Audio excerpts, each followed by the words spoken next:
Hello மக்களே, நான் இன்றைக்கி கேரளாவிலேருந்து ஒரு ஹெல்த்தியான ஸ்நாக்ஸோடு தான் வந்திருக்கேன். இது திருவேண்டத்தில் சீமச்சக்கன்னு சொல்லுவாங்க, நம்ம மதுரையில் கறிப்பலான்னு சொல்லுவாங்க. இதில் விட்டமின் ஏ, விட்டமின் பி இருக்கிறதுனால இரத்த சோகை வராமல் தடுக்குது. மாவுச்சத்து அதிகமாக இருக்கிறதுனால மலைச்சிக்கலை போக்குது.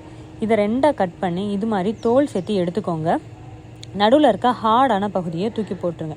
குட்டி குட்டியாக நறுக்கி தண்ணி ஊற்றி கழுவி எடுத்து வச்சுக்கோங்க. நாம் இப்போ தண்ணி ஊற்றி கழுவி எடுத்து வச்சுருக்க சீமச்சக்கையில் 2 கைப்பிடி அளவு திருகின தேங்காய் சேர்த்துக்கிறோம்.